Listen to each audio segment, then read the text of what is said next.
All right, I think I'm live now. Sorry for a little bit of a delay. Let me just check the chat here and make sure I can respond.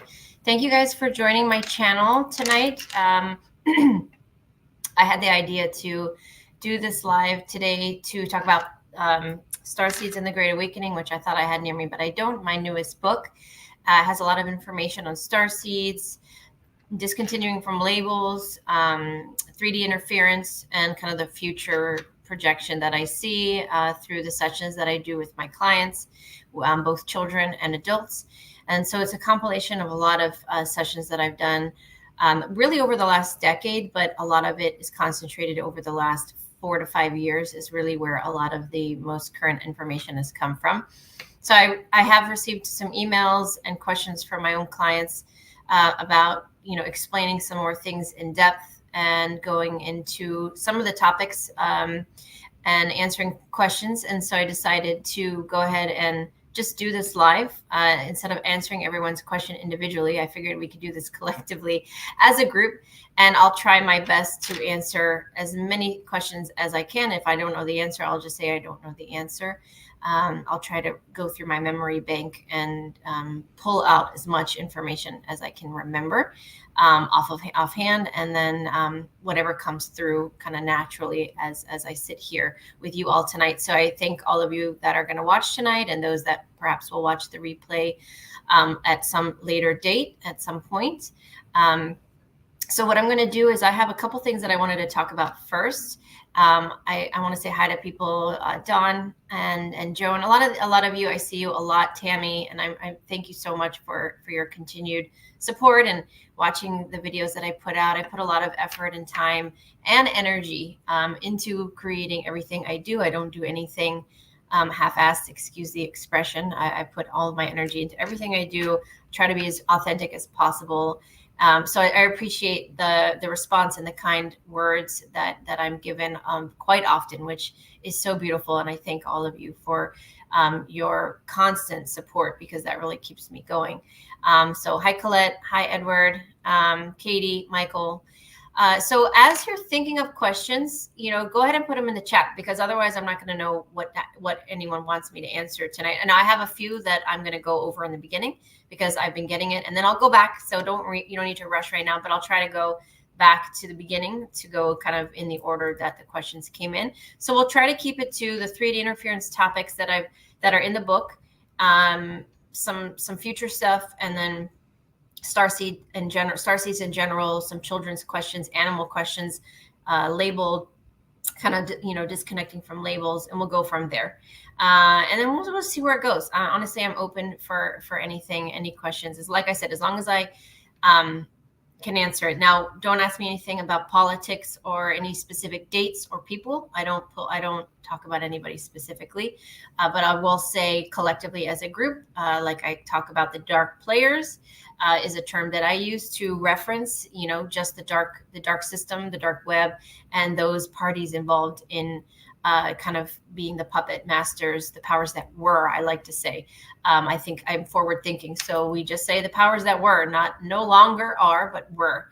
And then we just kind of keep that energy going. So there's something that I wanted to talk about tonight. I'm going to use a metaphor to explain it, because I think that it's extremely important. I like to look at things from a macro perspective. I think that's what makes me kind of a good mediator. It makes me a good spiritual therapist. It makes me kind of a good observer. Is my ability to take myself outside of a situation and look at it from a lot of different angles. I'm the type of person, I'm always observing. So when I'm out in public or with friends and family, even my own children, I'm constantly watching people's behavior. And I'm not trying to do it to be annoying or to be that person. It's just natural. I notice a lot. I notice a lot about people's mannerisms, what they're saying versus what their body language is telling me, and their energy. And so I'm constantly paying attention, and I often have a lot of ideas, but I don't always express it, because I do have boundaries and I do respect people's free will. So people who know me in like my real life, neighbors and such have no idea what I do. They see me walking the dog down the street, and that's just Sherri that has the really loud house with 3 kids and barking dogs, and they have absolutely no idea anything that I do outside of that. And I like to keep it that way. I like to keep my life. I'm a very private person, and I don't want everybody knowing. I would hate to go out of my house and someone recognize me. Like, that's a nightmare to me. So here I keep to myself. So I have my thoughts about a lot of things, but I rarely voice them, because I want to respect people's boundaries. And sometimes I do if I have a window. But my whole point in saying this is, I'm going to tie together what I believe is a big part of the issue right now that we are experiencing as a collective, that has so many layers to it. But when you break it down from the macro all the way down through the layers into the micro, you'll start to see kind of my thought process and how I break things down, and how we as a collective can learn to process things and look at things with different perspectives, so we can go deeper into truly understanding where we are and how we can heal, and all the things such as 3D interference that have been inserted into this reality in order to block us so that we don't see. So they want us to see in the micro. They want us to be so close and so close-minded and so egocentric that we are constantly in competition with everyone, that we miss the bigger picture. That's what they want. And I oftentimes stop and I look at things from a much different perspective. And I think that just makes me who I am. That's just how I naturally have always been. So I want to use the example of a situation in my neighborhood. Like I said, nobody here knows what I do for the most part. They know some of it, and some of them do. There's a couple neighbors who absolutely do, but for the majority, they don't. And there's a little boy in our neighborhood. I'm not going to say names, not going to give any specifics, just a boy. And this boy has seemingly, had a really rough time, in school, and he gets bullied a lot, and he's developed some extreme allergies that started as just simple allergies that seemingly have advanced to a much bigger issue, asthma, losing time at school because he's not doing well. And it breaks my heart, because I know that we are so trained as a collective to not see the root cause of what is going on with us and why we become physically ill and why we have reactions in the first place to animals, to food, to our environment. Now, I know I hear all of you in the background saying, yeah, 3D interference, the toxins in the food and the air and all. Yes, all of that contributes. But we have to also focus on our own responsibility, which is our emotional response to our environment, and the experiences that we have is such a huge factor. You could have the most pure diet and have the cleanest air and water. And if you're emotionally unsettled and you're not spiritually centered, then it doesn't matter. Those things are not going to be a dead, like, I'm well and balanced and healthy. So taking this little boy in this situation, this boy is going to has gone to the doctor, and he's on a bunch of prescription medications. And of course, those antihistamines and those medications, perhaps steroids, are going to mask the symptoms. And of course, he's going to feel better. But they're missing the biggest picture. The biggest issue here is that this little boy is one and only child, doesn't really have a lot of friends, is socially awkward, like many starseeds, including my own children. So there's no judgment there. I'm awkward. I'm weird too.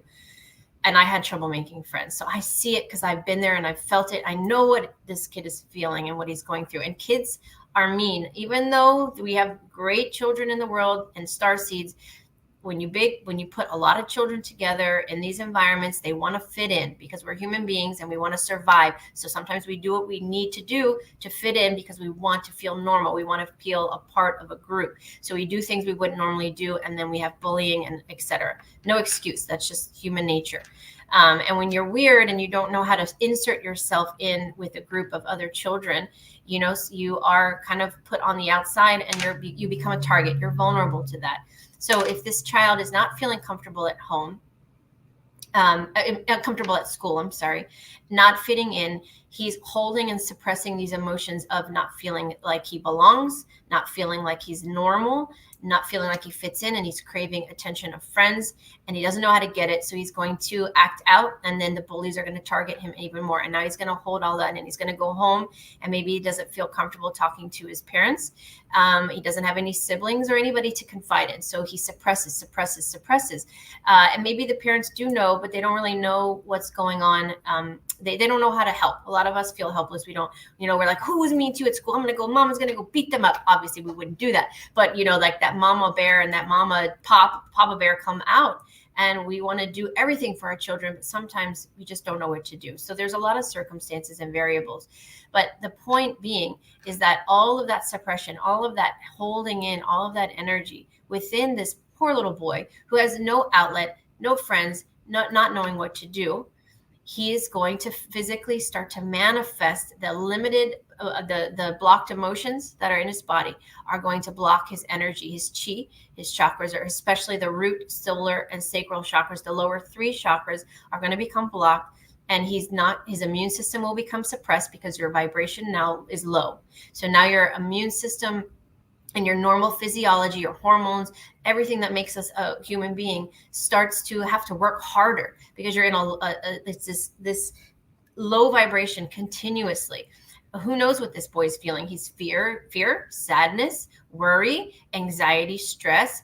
Maybe he's not doing well in school because of all of the everything else. So then he's worried about doing poorly in school, and maybe not being able to pass tests or whatever you want to add on to that. So it really pushes him down in vibration. Now they're going to take him to a doctor, and the doctor is going to look at what are his symptoms. They're not dealing with all of the emotional stuff. They're saying, what's the physical symptoms? Okay, runny nose, itchy eyes, hives, asthma. Okay, antihistamines, steroids, whatever else they decide to give him. Okay, so great. Now the child comes home a week later after he's been on medication. He's feeling better. Okay, good. You're all good now. Okay, so now the child feels he's learning. I just keep my emotions to myself, and then I go to the doctor. They give me a pill, and suddenly I feel better. And it's not at all going to the root cause of what's happening in the first place. And because many families all over the world, due to programming, 3D interference, religious beliefs, et cetera, are not spiritually inclined. So as a mother, for me, I would say, let me get to the root cause of what's going on. What are you holding inside to my child? And we would work through it. But I know these parents, and I know that they're not as open to that. So that conversation is not happening in that home. So that child isn't learning those valuable tools of how to recognize when you have trapped emotions and you're holding them in and you don't know what to do with them, and then they make you physically ill, because now he's learning you keep them in and you need to be strong. Maybe boys don't cry. If he's hearing that, I don't know. Or you just be tough. And then a pill comes along and it fixes the physical symptoms. But the emotional component and the reason he got sick to begin with has not been fixed. It hasn't been addressed. So take it one step further. Now the child is feeling great. He's on these medications, but it's going to catch up to you. And then we're going to be dealing with depression. This is just now, I'm just talking about in general, that's happens all over the place. Now this child, male or female, has learned to cope by holding everything in, taking these meds, and continuing on with their life and masking these symptoms and not talking about it. Now it's going to escalate. Now now we have depression, severe anxiety, debilitating depression and anxiety. Now we're going to go to a therapist, a traditional therapist. Well, then they're going to put them on more pills, more medication to mask those, antidepressants, all the things that you guys already know. And now this child, now a young adult, is now learning, okay, now I take this pill. Oh, look, it makes me feel better. So what we're doing, we're conditioning our children not to figure out the root cause of what is going on with them. We teach them, take this pill for this, take this pill for that. And we grow up thinking that that's normal, and we don't talk about our problems. We don't even bring emotions and energy and vibration and the chi and balance of the body into the conversation ever, at all.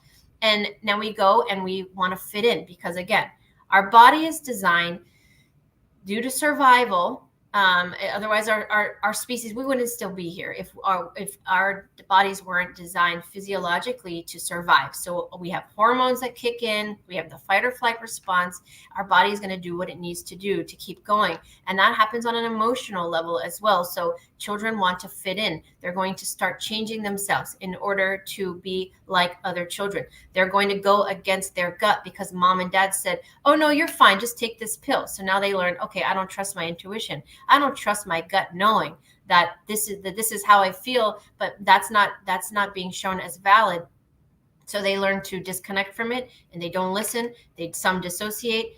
Now we go up into earlier these days. It's terrible, but not when I was young. But now younger and younger children are turning to drugs and alcohol because now they need something a little bit more to numb it, because now these pills aren't working anymore and they're on drugs and there's addiction involved. And now we have this society of adults running around who are so programmed, and they listen to their doctors, they listen to everyone else but their own knowing, their own self guidance and their intuition, because they've been told their whole life it's wrong and don't listen to it. So they don't trust it. And that's why people are, as adults, including myself at one point, and even sometimes, we second guess what we know. We know inside what we need to do. But then we say, man, it's okay. I'm not going to listen. And then you always have that hindsight. Oh, man, I knew I should have. I knew what to do, and I didn't listen to it. That is where we are as a collective right now. We've all experienced everything I just said to some level, most of us, at some point in our life. All of us in some variation to what I just said. And it escalates and escalates and escalates. And all it does is it pushes us further and further from self-love, self-reflection, self-knowing, trusting our gut, our intuition. And then we are full of, as a collective, of these programmed 3D interference works very well on those that don't trust their inner knowing. This is where we are right now. This is why so many people are struggling, because they haven't been taught the valuable tools on how to go within, how to ground, how to connect, how to know if your thoughts are yours, or are they environmental energy that you've taken on because you're an empath and no one explained to you your whole life what it means to be an empath and why you felt everyone else's emotions your whole life, and nobody explained it to you. So you just kept it in or thought of it as your own and took it on, in fact, as your own. And then you developed depression and anxiety as a result of emotions that were never even yours your whole life. You took on your mom's emotions, your dad's emotions, your siblings' emotions, your friends, and nobody taught you that that's something that we do unconsciously. We don't even realize that we're doing it. It's subconscious. We just take on that energy because we are selfless, loving, compassionate beings, until it's programmed out of us, beaten out of us, numbed out of us, or 3D interference out of us. I don't think that's the word. I just made that up. That's where we are as a collective right now. That's why so many people are struggling. They don't trust themselves. I work with people every single day from all over the world, all ages. And a majority of the time, people say, gosh, Sherri, everything you said to me made so much sense. And I knew all of that already, but I guess I didn't trust myself. Yeah, of course you didn't trust yourself, because you weren't taught to. And this is how we are learning and how we are healing, so that when we raise this generation of children, and our children go up and they raise the next generation, we do teach them that, so that they are able to process and understand and reflect on the emotions that they're feeling that are valid. And as long as we don't take on our emotions that to the point where we become that emotion, then we allow ourselves to feel it and recognize that emotions are just signs. It's just our body's way. It's a navigation system to say, okay, if I'm really in fear, then perhaps I need to choose a different path, or I need to go in a macro perspective and figure out what's going on and reflect a little bit on my choices or my circumstances. Because I will tell you something that most people don't want to hear. We are our biggest blocks. We create the blocks because of our mindset, our limited beliefs, our fears, our anxiety. And fear is an illusion. So if we build it up in our mind so much that there is no amount of therapists, spiritual therapists, psychics, healers, anything that is going to be able to help you if you don't realize that you are blocking yourself. And that's a hard pill to swallow. And I've been there, and I had that dark night of the soul with myself, where I realized that everybody I was angry at when I was in my early 20s before my son Jordan came along, that I was ready to fight and I was racing cars, drag racing, thinking I was Michelle Rodriguez. Like, seriously, I thought I was Michelle Rodriguez. So embarrassing, but I'm admitting that to you guys. I didn't care if I died. I didn't even care at that moment in reflection. Now, if I hit somebody going 150 racing on the highway, I could have killed somebody, but I didn't care because I was in my own bubble, my own prison that I created for myself because of experiences that I had, but I wasn't ready to face those fears and those experiences and those traumas and take it head on. So instead, I projected my anger out to everyone else around me, and it was always everyone else's fault and what you're going to do to me or what I think you're going to do to me. And it's like, I haven't even thought that. I'm going to say one more thing, and then I'm going to stop because I went on a tangent. But I'm going to give my husband credit right now because he said something to me a long time ago that was life-changing for me. And it's really simple, but it helped me go into a macro perspective because I was so micro for a long time. And I used to get mad at him. I would get mad at him for the dumbest things. And I would, in my mind, create all of these things that he did and what he did before that and the thought process. And one day he looked at me and he said, Sherri, like, I'm not even that smart. Like, how did you even come up with that? You're giving me way too much credit. And I had to sit back and say, gosh, she's so right. Like, where did that even come from? I just came up with this entire story in my mind. And the poor guy had, like, he was at step 1 and I was at step 15, 20. And he's like, stop. Like, you got to stop this. And I really, it was life-changing for me because I realized that not only was I doing that with him, but I was doing that with so many other people because I had created this illusion in my mind that, oh, everyone is out to get me and I'm going to figure it out first. And I'm so much smarter than them.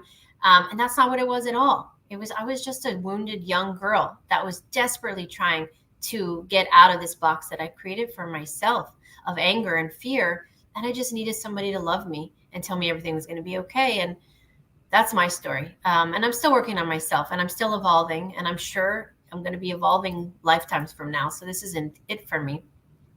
But I wanted to bring up that point because I want you to see how something so simple as my child has a tummy ache, go to the doctor, they prescribe something when the tummy ache is something so much bigger. It's not about food. It can be, certainly, but it's so much more than that. And then it escalates to so many more things if we don't get to the root cause from the beginning. And this goes for whatever age you are right now. You could be 20 years old, 23, 45, 87. You can start right now by saying, let me get to the root cause of my illness. And I think most of you watching this right now have been doing that probably. You don't need me to tell you that. So, okay, sorry, that was a long tangent. I hope that made sense. Okay, I'm looking for questions. Lisa is asking if she can visit the school if it's possible. Great question. We don't have a physical location yet. So I, like everyone else, or many of you, I am waiting for the RV and the humanitarian, the flip event to occur, which it's coming. Until then, it's going to be very hard for me to physically create my vision because I want it to, it needs to be free. I want it to be a learning centers that everyone has access to. And I need, billions of dollars to do this. And so I'm starting here in Florida in West Palm Beach vicinity, somewhere around here as the first location that will kind of serve to be the foundation. But I still need millions and millions and I still want it to be free. So I need enough money to be able to pay the staff and take care of the animals and et cetera, and still create a free school. So, or center, see, I'm still working through my program and not using the word school. So I don't have a physical location yet. I hope to have one very soon. And unless I can meet somebody that has endless supply of money that doesn't want anything in return and doesn't want to control me, then I have to wait. So there isn't anything physical just yet, Lisa, but we have online classes, which I just want to say real quick. We took a break for a few months so that the teachers could have the summer off, and I needed some time off to get my book out and do a lot of things, but we are back in it. And starting in September, we're going to start offering classes again through Aramis Creative Learning Center. We have classes for younger kids, a few younger classes now, and then adolescents, and then, teens, and even adults. So we've just listed about 10 classes, and we're going to keep offering more, and they're all virtual. So check them out. There's a lot of people saying hi. Thank you for your support. Good question. Raya, so she's asking about the spiritual significance of birthmarks. Yeah, there is a spiritual significance to birthmarks. So there's a lot of layers to this, and there's not one answer. But the answers that I've received, one of the coolest ones that I received is that, okay, how do I explain this? Just like we have, what's it called? Fingerprint. Sometimes I forget words. We also have, that makes us all unique. We also have a spiritual blueprint kind of signature, a frequency that is unique to every single soul, which is how we can find each other in the quantum. Like, there is no other soul signature that has my soul essence. Now I have fractals of myself, so but the whole of me has one soul signature. So like a print, like an energetic fingerprint. Now, birthmarks can be a code within itself that you can have in multiple lives, and it doesn't always have to be in the same location. Like, I have one on is it my right or my left? I think it's my left side, in my ankle, like this big, and I've had it for other lives, that, from what I understand, and it doesn't always have to be in the exact same spot. But oftentimes it is near, like it'll be in the same side of your leg or hand or whatever. And that actual birthmark holds data or energy. And I don't mean like if you cut it off, like someone can use that as a data. Like, no, it's not like that. But it's almost like your spiritual energy or imprint, or a code is within that, and it follows you from lifetime to lifetime, kind of like a barcode. But that sounds dark, so I don't mean it to sound dark. It's a good thing. It's something that we do, so we don't become lost, and it follows us. So that's one explanation that I've heard. Of course, there are others, like, you got stabbed and wounded in another life on your arm, and now you have a mark there. And that's a physical marker, and that would be cellular memory. So there's an imprint or a cellular memory of the trauma. So at some point in your life, you might, sometimes birthmarks develop later, but if you're in the womb and then that you're being developed, that code will rewrite in the same spot that you had trauma there, and then it's going to leave a mark like you had in the other lifetime. Or sometimes it can develop years after you're born or later in your life, and it'll just appear. Now, some other marks can be from abductions, both good abductions, positive and negative, where you have marks from battles. Sometimes those just come and go, though, so that's less birthmarks that you're asking. So those are the two answers. That there are more than that, but I hope that makes sense. Brandy, who are the ADHD children and the dyslexic children? So, okay, this is like a really simple question, but it has a very long answer. I wrote about it in the book, and I've talked about it before. So there isn't a specific category of starseeds that are ADHD. I don't like labels, dyslexic or ADHD or autistic, whatever. It's not the label that connects you to the starseed. It's just the type of starseed that comes in who exhibits these symptoms that we have now labeled. So basically, any child, any adult that has been labeled ADHD or dyslexic or autistic is a starseed that is showing signs of their multidimensionality. And it doesn't mean that they're all in the same category. It just means that they are starseeds, and they're bringing in more of a higher density, which is not conducive to 3D in the dark player's eyes, and that they know that means, danger. This one is the black sheep which is a good thing. This is a light worker that's coming in, and they're not going to listen. They're not as easily able to be programmed. So we gotta quickly put them in a category and hopefully get them on meds or separate them from the other children so that they don't influence the kids, obviously in a positive way to us, but to them in a negative way. So dyslexic child could be a star child. It could be a rainbow. It could be a crystal. It could be an indigo. Again, I don't really like to use labels, but when you're describing starseeds to parents, sometimes it's helpful for us to use these generalized terms so that they can see what category their child kind of falls into, because then you can parent it. It helps us because then we know, okay, crystal children, for example, are very highly sensitive, um, people pleasers, peacemakers. They don't do well with conflict. They don't do well with parents that are very aggressive and loud and scream and punish. Like they don't need that. They need, all you need to say is no, and they're like, okay, like that's it. They're easygoing. You know, they're so gentle, and they don't need harsh parenting.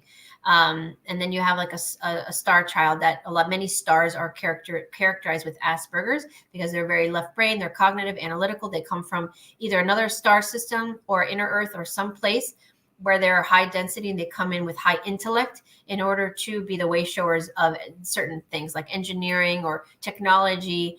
And they don't like to be children. So they're going to be identified as, oh, they have Asperger's, they won't look at you in their eye, and they don't play well with other children, and they're super smart. And, they have to create these labels. Dyslexic is a term that really is any starseed like any starseed. Because, they have trouble reading, writing, letters are reversed, and all those things are just typical starseeds coming in and like, whoa, WTF, how do I navigate the system here with the words and reading and this and that? They are completely lost because they're so much more evolved. They've evolved out of this densities kind of dynamics of reading and writing and numbers, that they're just like, what is this? And their brain has to process in a different way, and it's really hard for them to do that. But they're very smart, and they're high intellect. They just can't. Their intellect doesn't work with our system. So Brandy, there's a lot more to it than that, but hopefully that makes sense. Okay. The next one after that. Spiritually, is there a difference or any significance to people who are Rh negative?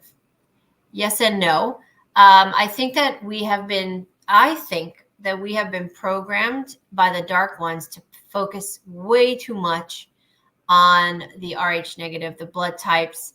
It is significant because genetics are important. And what I've learned is that, starseeds will choose the genetic. They come in and they choose what region of the world they're going to be born and what family they're going to be born into based off genetics as part of a big part of the reasoning, because they have to be able to integrate to the physical body and the genetics of that lineage. So it's huge. It makes a huge impact who they incarnate into, what lineage they incarnate into. So the genetics is important, and the Rh negative factor does matter because from what I have understood, Rh is the oldest blood.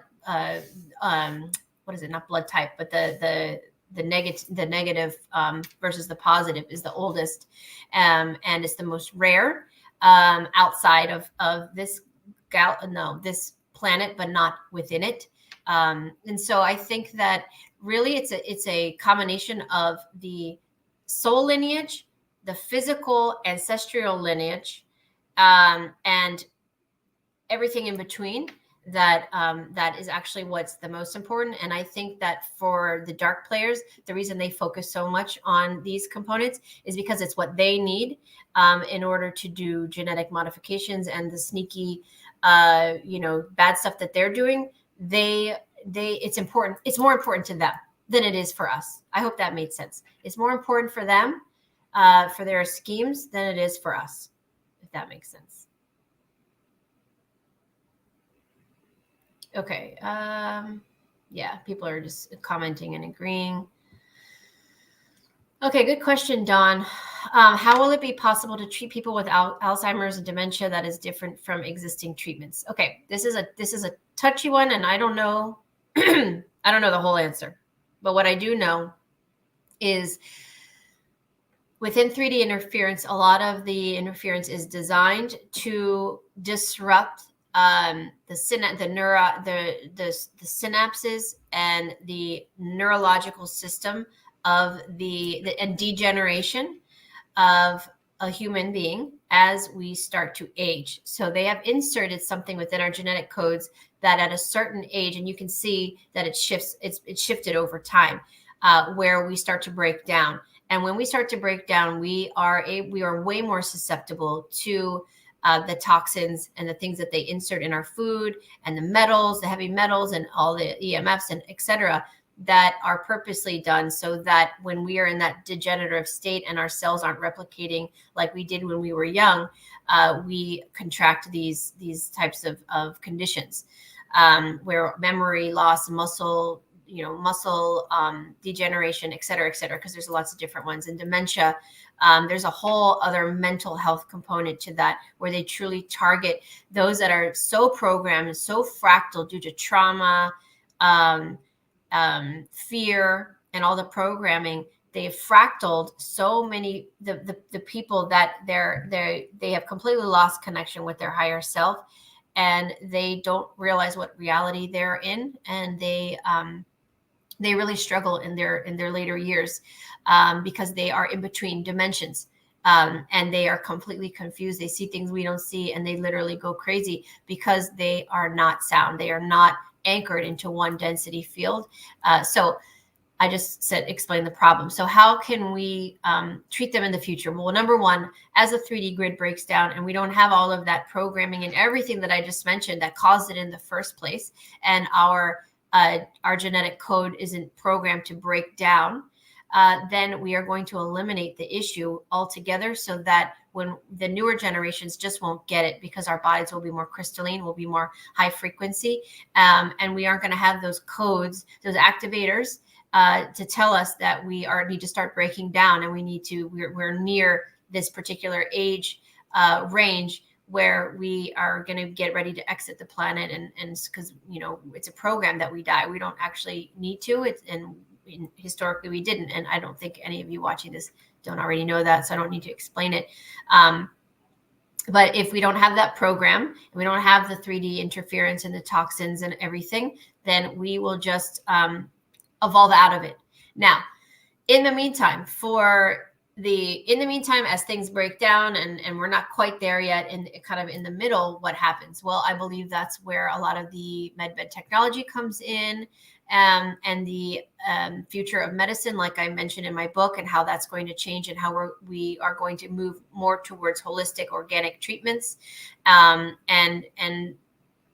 growing our own food and changing our diet and doing the things that we can control, along with this technology. I've talked to people who are literally creating they have the patents, they have the creation of these med beds. So I know they do exist, because I have personally spoken to those that are just waiting on the funding to replicate them, where you can go into these various types of beds. Some of them are scanners that like laser scanners. I mean, there's so many variations. The coolest one I saw, it looked like an airport. What is it called? An airport, where you go through the airport security thing and it scans you. It's looks like something like that, and it goes around this prism field. I don't know what to call it, and it will literally send the right frequencies to your cells to start replicating differently, and it can change. It can eliminate anything, Parkinson's, Alzheimer's, just like that. And it will also repair the auric field, more importantly, in the astral bodies, so that any entities, any attachments, any etherical viruses, any implants, gone. So I think that's how we're going to do it in the meantime. But it's a process getting there. So hopefully that makes sense. Tell me about it, Sherri. You're funny.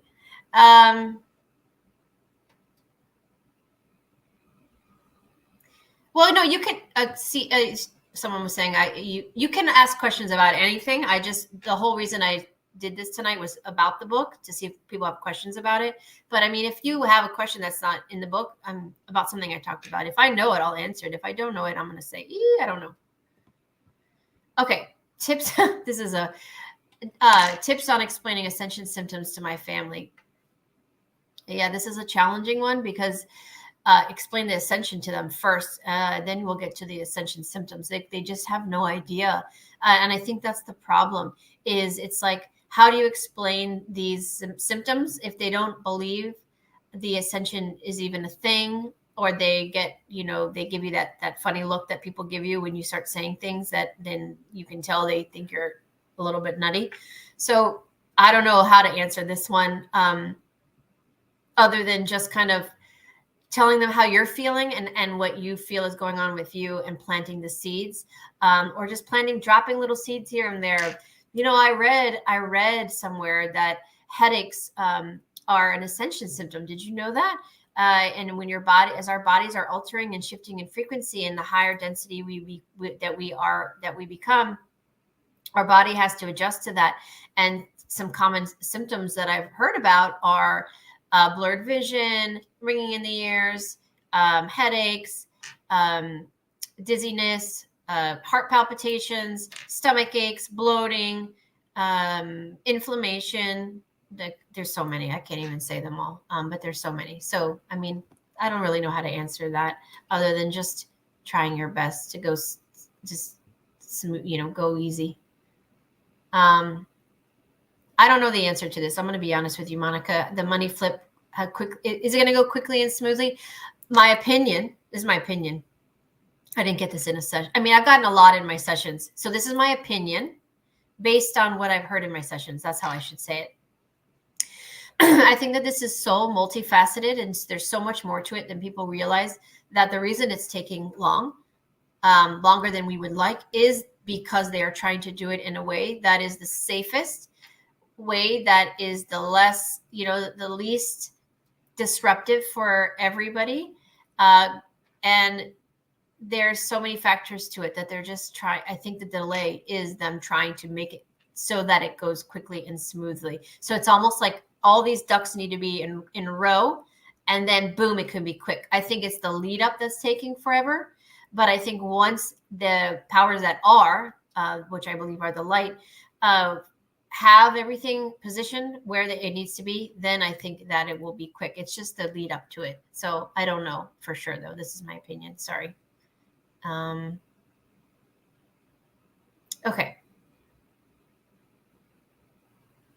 I'm just reading through the comments. This is another tricky one. A lot of people ask me that. They say, my grandchildren or my friends would really benefit from your classes, but how do I tell the parents, because they're not open to it? You just send them class. Like, what I would do, or what I tell them, is, if you think that there's a specific class that you think that they might be interested in, now don't pick ETs and galactic civilizations class with Mark now, but pick like a class that's more of an intro, like an art class, or mindful breathing, maybe a breathing class, or something that's a little less woo-woo. Send it to them and be like, oh, I think so-and-so would enjoy this. And that's how we've been able to get some of the children in that the parents were like iffy about. And then they saw, they really liked it. And then they slowly signed up for more. And then we have those parents that will never sign up. And well, never say never. They are likely not going to sign up for now for some of the other more woo-woo stuff. But that's the great thing about Aramis, is that we offer whatever we can, and then those that are interested take it. We don't push anything on anyone. So you just kind of send them little things here and there, and that's all we can do for now. Thank you for those that are watching the cartoons. The reason we haven't created a new animation cartoon, I think we have like 17 or 18, and the reason we haven't done one in a while now is because we just don't have the funding. So we do have a nonprofit called the Aramis Collective.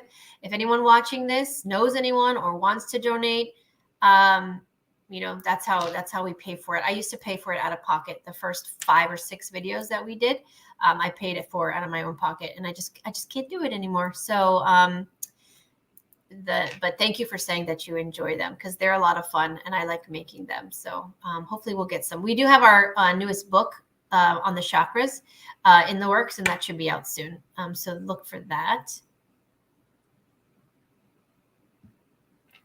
Okay, hold on, John. What did I can't? Will you be accepting speakers of light language or volunteers? Practice energy philanthropy.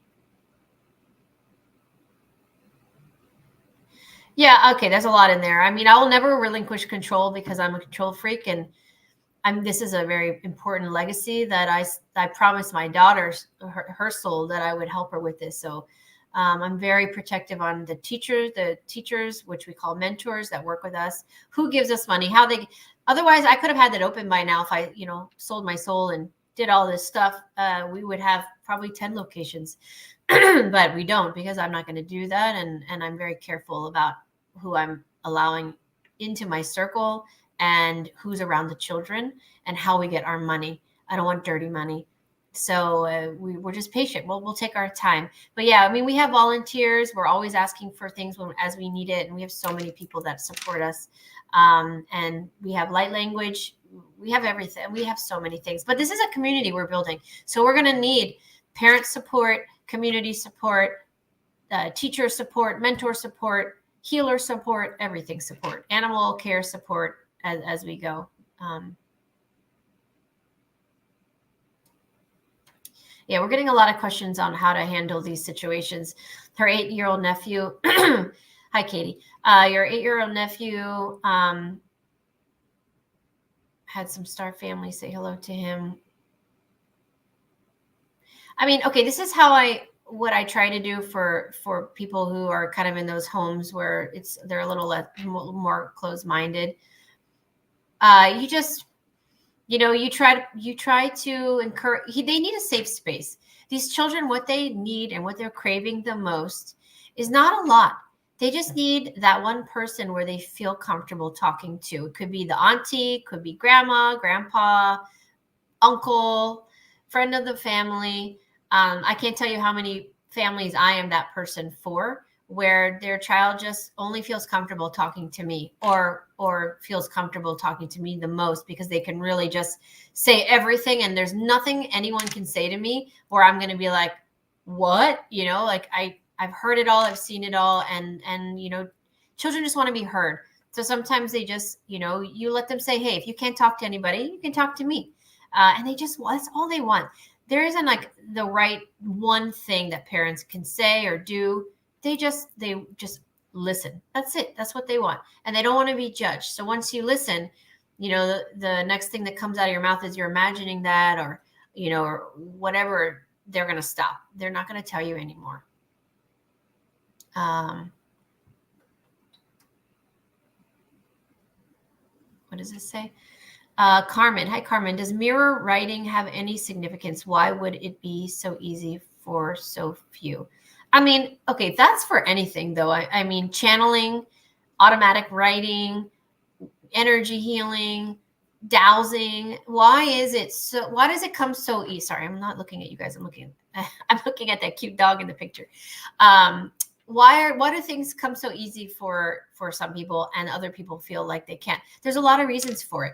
It has to do with your own blockages, your own beliefs, but also way beyond all of that is that something your soul signed up to do? Like, is that something that you're meant to do? Is that part of your mission? Is that, like, as much as you really wish you could do that, is that honestly what your soul wanted you to do in this life? And maybe it's just not one of your gifts. Maybe it's just not something that your soul is interested in. But you see other people doing certain things, and you want to do it too. And then you feel kind of disappointed when they're able to read tarot cards really well or use a pendulum and you can't. But I guarantee that you're going to find something that works for you. So whether it's mirror, I mean, everything works. Everything is a tool. Mirror writing, channeling, pendulums, tarot, all of it. It's just a matter of, does it resonate with your soul? Is it in alignment with what you're here to do and your mission? Is it more of a distraction for you? Does your soul feel like if you were to do this, you might be more it might put you in a vulnerable position to be attacked psychically? And if that's the case, then you'll get blocked. It's not going against your free will. It's your higher self saying, I'm protecting you. So there's so many factors to a lot of these things. That's why there's not one answer for everything. I try to give people different ways to look at it so that they're like, oh yeah, that makes sense. That's, I think you're right. Could be that, without saying that there's one exact answer. We all bleed red. Yes, we do. Good enough for me. Yeah, no, the blood type, don't share your blood type. I want to say one more thing about blood types though. Don't go out talking about it on the chats and saying, oh, I'm RH negative, I'm this, I'm that, I'm, I'm AB, blah, blah, blah. Just don't. We have enough of our stuff being hijacked. The dark ones know what they're looking for. Now, I guarantee they probably know what you are anyways, but we don't go around advertising. Don't go around advertising. It's just not important, and nothing good can come from that. So just don't share it with anybody. I don't tell anybody my blood type. It's just not important. It really isn't. It's no one's business. Because I guarantee you they're looking for certain people with certain blood types, and we don't want to go advertising for their benefit. This is a good one. Hi, Joe. So he had an aura picture taken on Sunday, and the reader said he had 5 spirit guides. What should I be doing with 5 guides? Not really sure how to answer that question, but that's a great thing. So, we as individual souls have anywhere from 1 main guide to a few, maybe even 5. And then we can have hundreds of other guides that come into our life when we are doing a certain project or a certain period of our life where we need extra guidance or protection. So throughout our life, we could have hundreds, but we generally have just a few, kind of the main ones that are with us from birth, and are committed to being with us the entire time we are alive. And they are there to influence us in a positive way. Now, they're going to respect our free will, but they're going to be kind of that. Sometimes sometimes our thoughts are actually them telepathically communicating with us lovingly and gently, trying to, help us not go down that dark path, or, if we're making a big mistake. No, nothing is in reflection. Nothing is really a big mistake. You can learn from it, but there's the long path. And then sometimes there's a cut through of how big of a lesson, how big you want to draw out this lesson. Do you want to make it easy for yourself, or you want to make it really challenging? And sometimes our guides will be there to kind of nudge us in the way of, let's take the easy, maybe this time it'd be better if you take the easier route. Still equally impactful, and you still learn something very important, but you just don't have to go through all the BS to get there. So our guides are there so whatever it is, Joe, that you're going on, that's happening in your life right now, or what you're doing, or what projects you're working on, or if you're a healer or what, your guides are there to be with you. So there's nothing you really need to do. There's nothing that needs to be done. Just thank them for being with you. Say, I appreciate you. And you just do your best to go in the direction that you feel is best and follow your intuition. And that's it. They're going to be with you no matter what. There's nothing we can do to make them mad or tell them to go away. And a lot of people ask me, if I didn't know I had guides this whole time, do they turn their back on us? No, they never turn their back on us. Even if we don't believe it, don't know, or say, I hate you, go away from me, they're going to follow our free will, and they're going to stay back, but they're never going to leave our side, because that's, they know that what we signed up for, and they know how easy it is outside of this life to say, oh, I'm going to sign up for this. And then we get here, we're like, oh my God, what did I do? And they know that we're going to be emotional beings, because that's what humans are. So they know we're going to go through rage, fear, all of the things. And then we're going to forget. So we're going to say, I don't, believe, I don't even believe in this. We become disconnected, some of us, from our spiritual side at all. And they know that's coming from a very primal space. And they love us unconditionally anyways. And so they'll always be with us. So try to talk to them. Ask them to give you signs that they're there. They could be music. It could be animals. They love to come in as birds or various animals, even if it's like a wild animal and you're like, sure, I'm not going to see a lion, but you always see something like that's a lion that comes into your, whether you're flipping through, your social media and a lion picture comes, boom, or you're watching a commercial and some National Geographic thing comes up and there's a lion, and everywhere I look, I go to the store and there's a lion calendar. They'll figure out ways. They're always trying to give us signs. Yeah, Edward, I good point. The med beds.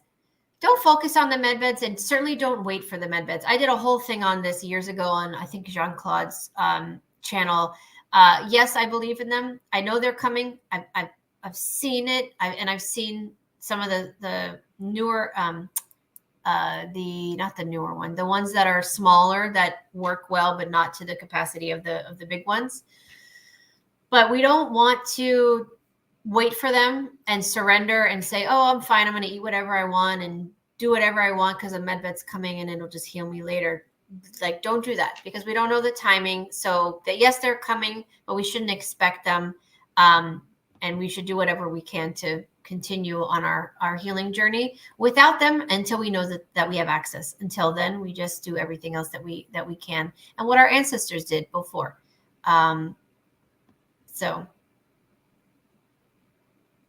Oh yeah, solar flares. I just lost somebody said something about solar flares. Yes. And the ascension symptoms can definitely be not enhanced. They can be amplified based on solar flares, the Schumann resonance, so many things, full moon. So yeah, great point. I went too fast. Let's see, a couple. Shoot. I can't read. Hold on a second. Implants. Okay. I think if I skip somebody, sorry. Energetic implants. Can you talk about the energetic implants that you spoke about in your book? Okay. Ooh, this is a long conversation. Okay. Energetic implants. So we know that physical implants are physical metallic structures, kind of like if those of you who have pets, you've microchipped your pet. It's like a little chip, and we use a large gauge needle and we put it in their scruff, and it tracks them. So, and that's a physical implant. That's an implant. We have galactic technology, let's say, that when we have these positive and negative abductions, they are used. So many people are walking around, and everyone knows what I'm talking about. Everyone knows what I'm talking about in that technology. And there's one person that is very outspoken about it that has one of those. I don't like using anybody's names, but her name starts with an E, and she talks about it. She has a physical implant. Energetic implants are different. So energetic implants are, okay, so we have this energy grid around our auric field is also an energy grid, just like the spiritual blueprint that I talked about. And it has layers in the quantum. If you could see, there are, it's like, I don't have my tree of life on right now, the seed of life, but we have that geometrical pattern. We have something similar to that as our auric field. And so what happens is when you have an energetic implant, which generally comes in at birth. So if it's a positive energetic implant, it is an energetic code. There's a code implanted with it's a frequency that it goes into your auric field. And then when you come in through the birth, the birth portal, you already have this energetic implant that's coming with you. So now it's going to follow you throughout your life. And that's how a lot of starseeds are protected and watched over with their star families, because they had this code come in with them. It's a frequency that has been that's with them their whole life. So we have etherical implants that are positive, and then we have those that are negative, where again, negative abductions, but it doesn't even need to be abductions in the astral plane. If you are branded by some sort of dark entity, they can they have a hold on you, which is a really hard to explain. There's a lot more to it than this, but they can place a negative frequency grid. And this has to do with, when I say branding, it has to do with like generational energies where maybe you've had lifetimes with, let's say, families within the dark players, and maybe you were once one of them or connected in some way, and they branded you through this energetic implant. So now it's followed you in other lifetimes. That's a negative way. Or in this life, somehow you were energetically branded or received this frequency or this code that is attached to it's not your physical, it's your auric field, but it can lower your vibration and it can do a lot of things, block you and prevent you from a lot of different things. There's also what's it called? Etherical viruses that people can get. And it targets the children. So when young children get sick, especially with RSV, I learned this because it happened to my daughter at 5 weeks, and she was hospitalized and very sick. And that's when I learned about etherical viruses. So when the souls come through that birth portal that I talked about, and they're born, when they come through into this density, into this matrix, we all have to go through the birth portal, but it goes through the dark portal too, unfortunately. And that's when we get the etherical viruses sometimes, etherical implants, but also viruses, where it's temporary. It's not a long-term thing, but it's almost like imagine a frequency that's attached to your kind of your essence, that it can become activated from a lot of different things. And children, they cry a lot. We're uncomfortable as beings adapting to human body. Then we have all the toxins and the 3D interference that we're like, whoa. And so it's a combination of all of those things, and it activates that etherical virus. And then we get sick and we get a physical illness, and some children can die from it, or we get really ill. So it happens more to children. So the energetic implants are energetic, and they're frequency based, and they can be good, but they can also be bad. You can get them in dreams. You can get them through abductions. You could get them from when you were born, from other generations, from different generations, different timelines.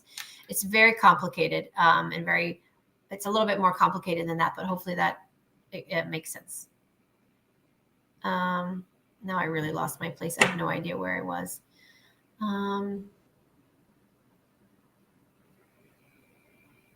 Okay. I did that one already. Some of them are statements, but I don't think they're questions, but I can't tell.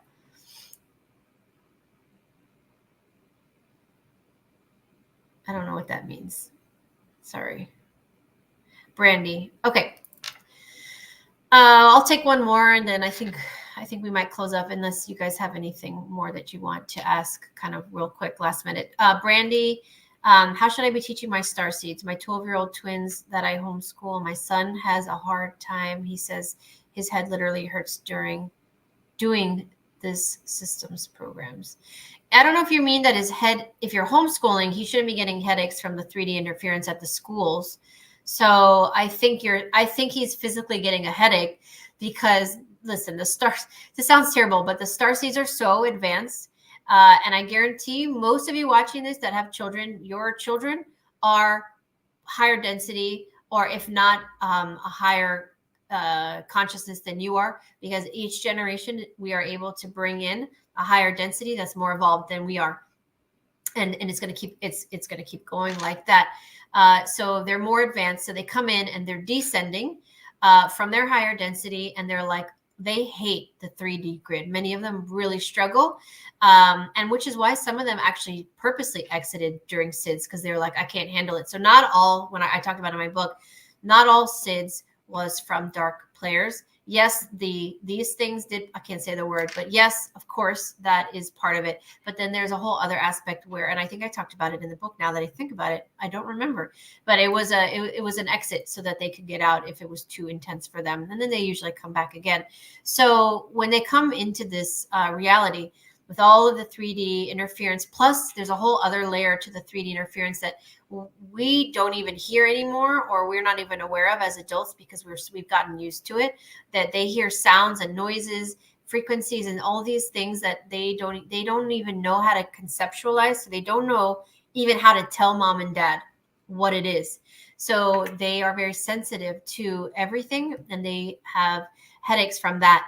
But when we force that, I don't mean I force, Brandy, because of course we need to teach our children, but when they feel like they're forced into learning this stuff that we learn in this reality, like the math and the sciences, they literally, like, it lowers their frequency, and they really have a visceral and physical reaction to it. So this is a hard one, because yes, we have to tell the starseeds, we recognize your struggle, but we have to also remind them, you did incarnate here, and I know you're super advanced, and mommy and daddy, we're so proud of you, but we still need to learn certain things so that you can do what you came to do here later in life. So I recommend whatever it is that you're teaching, first of all, throw out the curriculum. I know that's hard to do. I shouldn't say that, because some states literally like come to your house and check.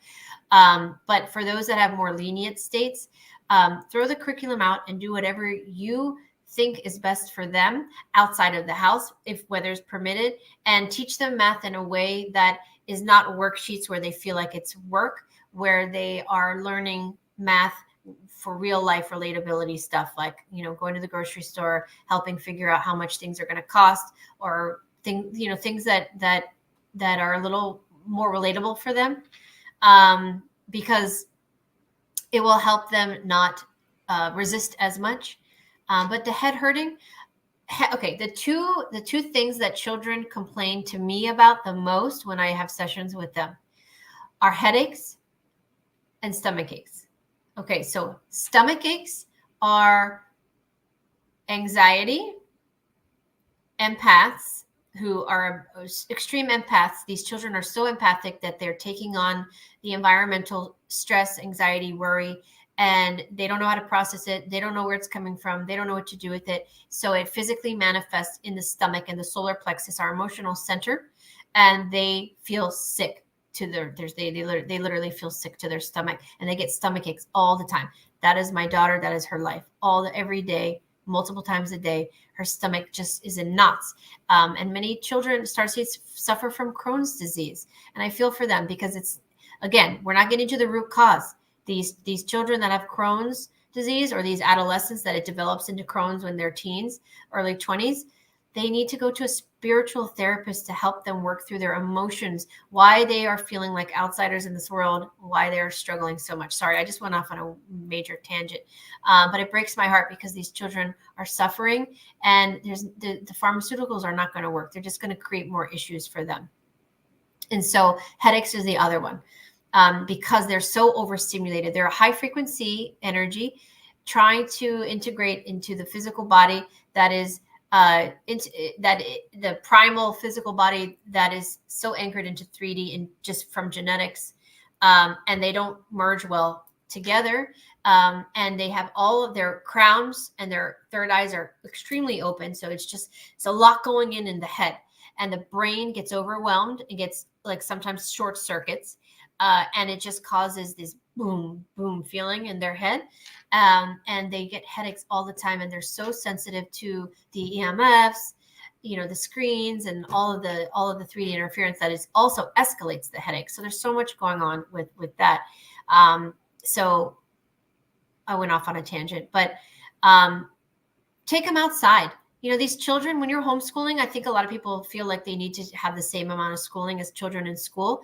I always say, take days off, and then maybe spend an hour one day doing some some learning, a specific content, and then go out and have fun and have experiences. Then the next day, so really only 4 to 5 hours total the whole week, collectively should be spent on learning, and the rest should be like just having fun. And I don't mean like fun that's not constructive. Yes, fun at the park and trampoline parks and all of these things, but outside learning, going to the zoo, talking about animals, helping cook in the kitchen, helping do chores around the house, or engineering, and whatever else you guys have, where it's fun learning. So that was really long. Oh, Skylar, that's my son. Hi, Skylar. I love you so much. I'm sure I missed you guys a bunch of questions. I'm sorry. Try to get through them, but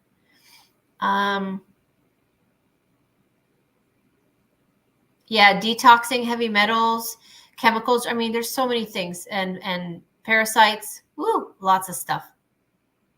Yeah, Lacey, unschooling. You know, it's real life relatability. That they just don't even realize that they're doing school. It's fun. I mean, the homework that these kids get in school and all the stress, it just, gosh, it just irks me so much. It's not necessary, and it just breaks my heart that the stress that these children are that are under, and it's not necessary. And my centers are going to be so different. They are not going to have any stress at all. Grounding to the earth, yeah, helping them go outside, reconnect with nature, take off your shoes. One cool thing I noticed about Florida that I love is that every time we go to the park, we have a huge park with a open area, and it's gorgeous. This one park we go to, a lot more kids than I've ever seen before are outside with their shoes off, socks off, running on the grass, kicking the soccer ball, playing, and without their shoes on. I'm like, this is amazing. So grounding is really important. Thanks. Sammy says, I always go off on tangents. She likes my tangents. Thank you. Okay. I think that's everything.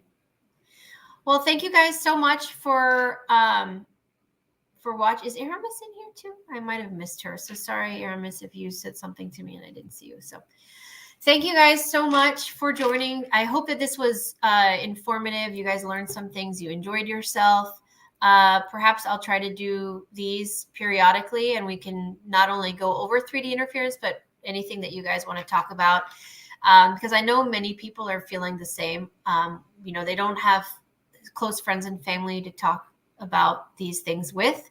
They are the nutty one in their families or friends, and maybe they don't have any friends. And it's nice to be able to talk about a lot of this stuff with other like-minded people. And I appreciate everybody being so polite, and we didn't have anybody mean in the audience. So thank you. And we just respect each other. We're kind, and we help as much as we can. And we just talk about things. That's how we build a community. So maybe I'll do another one soon. So thank you guys so much. I'm the nut from the family. Yeah, Joan, I feel you. I'm the nut from the family. Oh, you guys are having the best comments here. So thank you so much. I really appreciate all of you. So thank you for joining me.